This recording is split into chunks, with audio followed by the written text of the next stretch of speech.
All right, folks, how you doing? Welcome back. So this is Athens and Dumbarton, part two.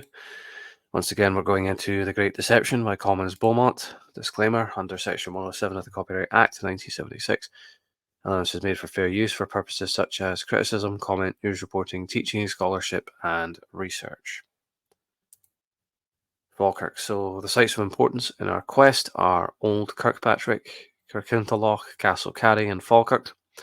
Of these, Old Kirkpatrick lies about 4.5 miles to the east of Dumbarton. Kirkintilloch is 11.5, Castle Carey is 16.5, Croy is 20.5, and Falkirk is 26.5 miles, based on Ordnance Survey, all associated with the wall and a former waterway.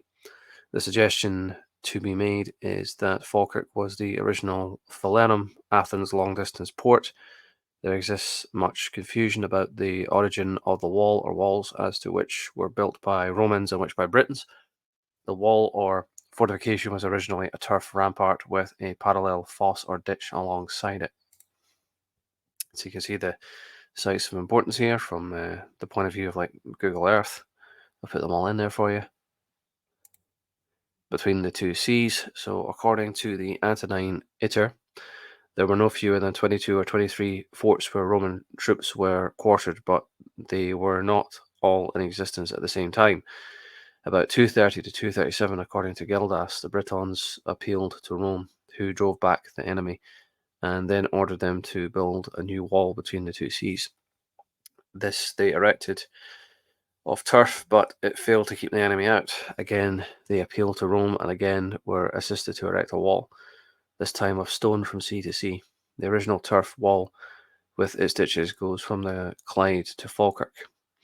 Yet the Britons could not have built the canal since Severus had crossed the vast ditch in 208. Sir A.C. Ramsay. So when we examine more closely the region between the Clyde and the Forth, according to Sir A.C. Ramsay, in the alluvial plains between the two rivers in the Clyde neighbourhood at various times, in cutting trenches, canals, and other works, the bones of whales, seals, and porpoises have been found on a height of from 20 to 30 feet above present sea level. He remarks, quote, "Now it is evident that whales did not crawl 30 or 40 feet above high water mark to die, and therefore they must either have died on the spot or have floated there after death. That part of the country, therefore, must have been covered with salt water, which is now occupied simply by common alluvian detritus." Is that how you say it? Detritus? I think so. Old Kirkpatrick or Kilpatrick. Ramsay placed the western extremity of the wall to the point where the Kilpatrick hills descend abruptly to what was then the seashore, and so saved any further need of fortification. Investigations at Old Kirkpatrick have revealed the former existence of extensive quays and docks marked the entrance of the Clyde to it, though it has now retreated elsewhere. The fosse originally began there, and along the line of the wall are many signs of the former waterway. Jesse Mothersole, whose archaeological work in connection with the Roman wall is based on the investigations of General Roy, gives the following information of a vallum and canal starting from Dumbarton. The remains of Camelon. So 1. Old Kirkpatrick, distance from Dumbarton 4.5 miles, evidence of some former large quay and docks was the port of Dumbarton. 2. Kirkintilloch, sorry. 7 miles east of Old Kirkpatrick, a stream ran at least as far as this site, leaving various traces en route. 3. Croy Hill, 4 miles beyond the last, evidence of former fosse nearly 16 feet deep and 20 to 30 feet in width. On its east, a bank of 50 feet of the ditch. 4. Castle Carry, 3 miles north of Croy, one of the most important forts along the line, surrounded by a very strong wall of stone with roads in all directions. Evidence of a ditch found there. 5. Seabegwood, a great fort connected with Rough Castle. Ditch and canal converge. Pits at Rough Castle, 1 mile from Camelon, full of water. 6. Falkirk, 6 miles from Castle Carry. Ditch of canal which widens considerably beyond. The remains of Camelon are about 1 mile from Falkirk, nearer to Castle Carry. The investigations made by General Roy led to the discovery of several docks and evidence that cargoes were carried to and from the Clyde, where a large transport trade was conducted. He found many fragments of Samian and Roman ware in the near neighbourhood.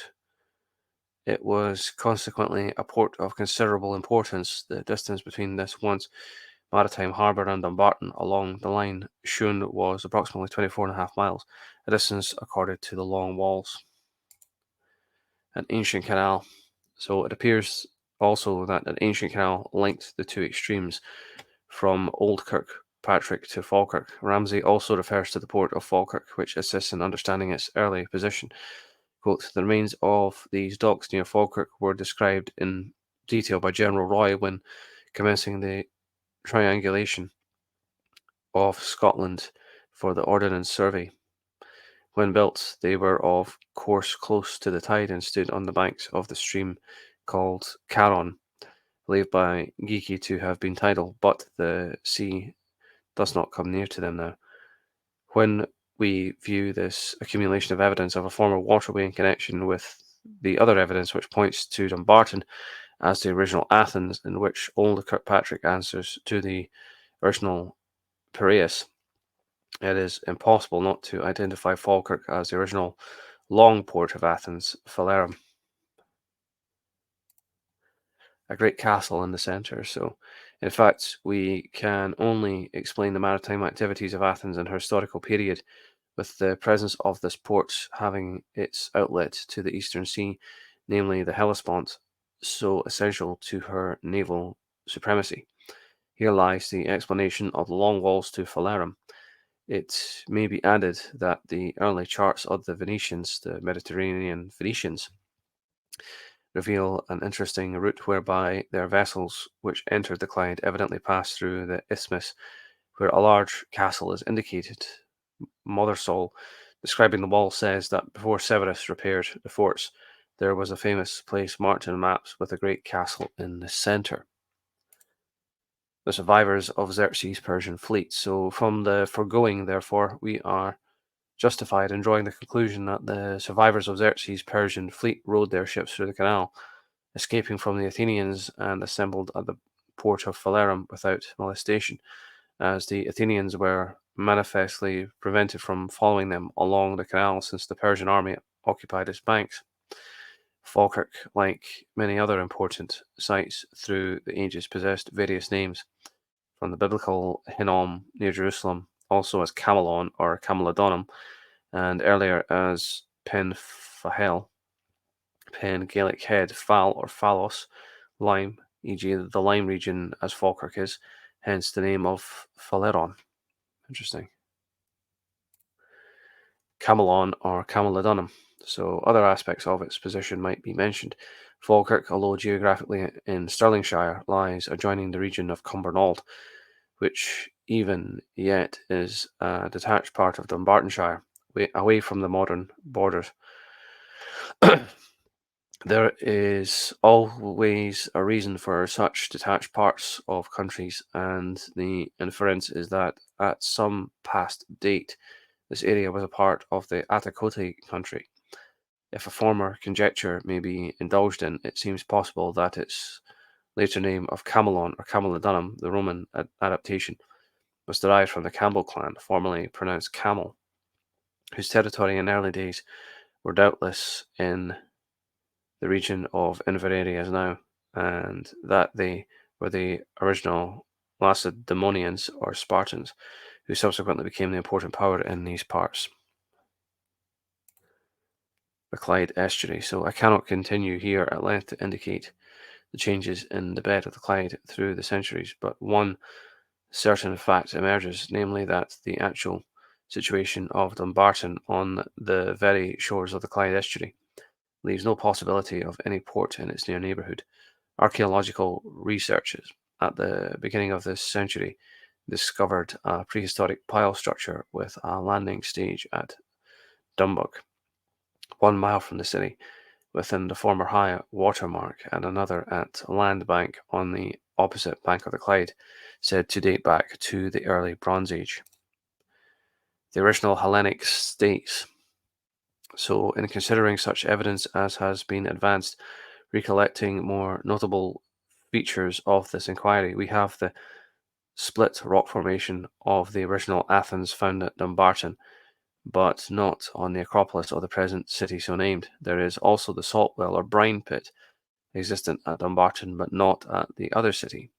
We have exceptional characteristic traces of the Athenian ports, Piraeus and Phalerum, with their long walls, logically explained as related to Dumbarton, but quite unaccountable in the southern city. We have the situation of Dumbarton in conjunction with the original Hellenic states and regions exactly where it should be in relation to Thessaly and Boeotia. I don't know how you pronounce that.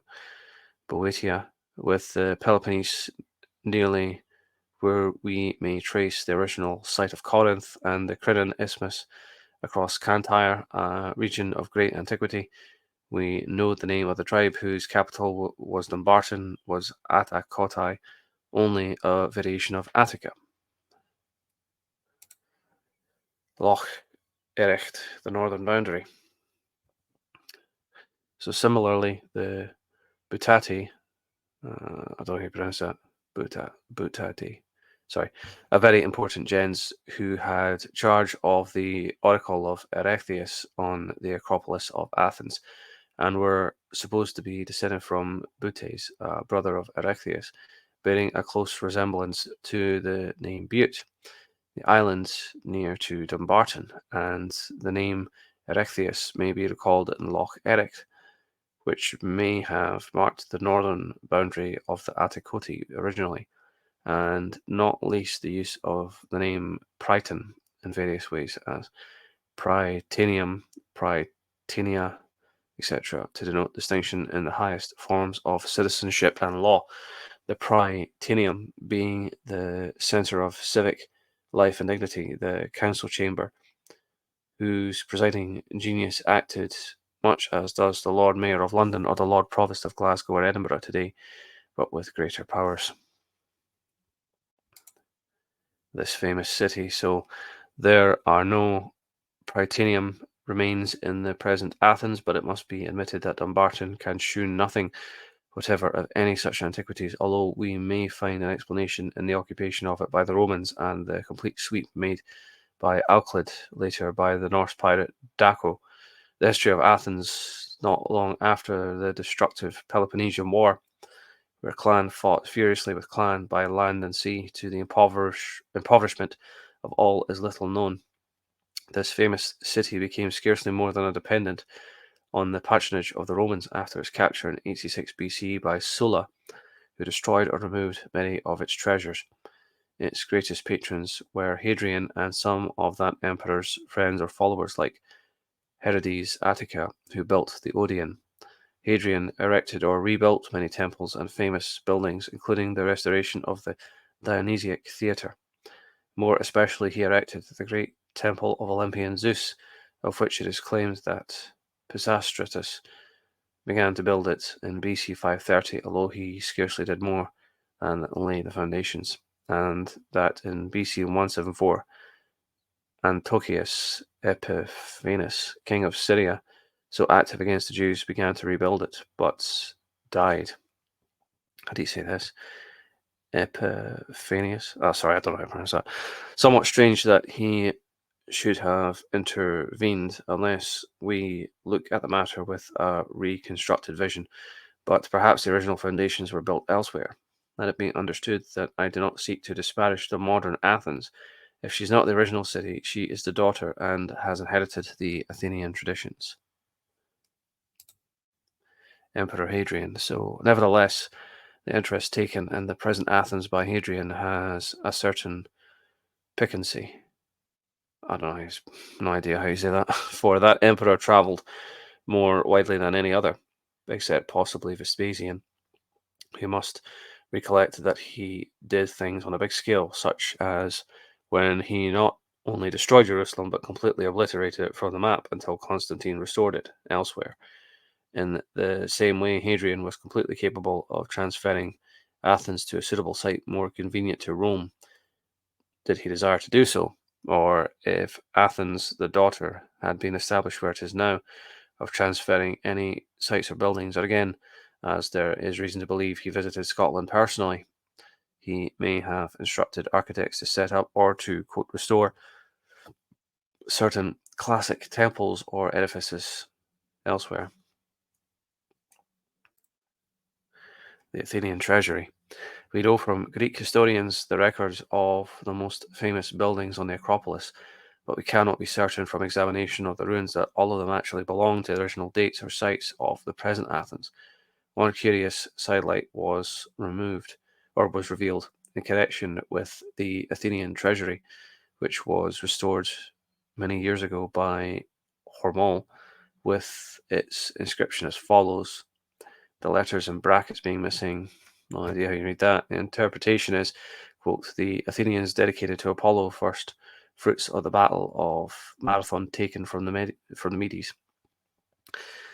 J.G. Fraser pointed out that though the letters feigned to be archaic, they were really only of the 4th century BC. Who had such a motive and why? Also, it would have been interesting to learn how Fraser, whose knowledge of the Hellenic world none would doubt, should be able to identify the work as definitely 4th century BC. In other words, could someone not have been deputed in, say, Hadrian's time to carry out such a deception as to emulate an archaic inscription, but could not devise anything earlier than the one chosen? If one such edifice was thus treated, how about others? And that's it. Thank you very much for joining me. And as always, be sure to leave your thoughts and comments down below. Cheers.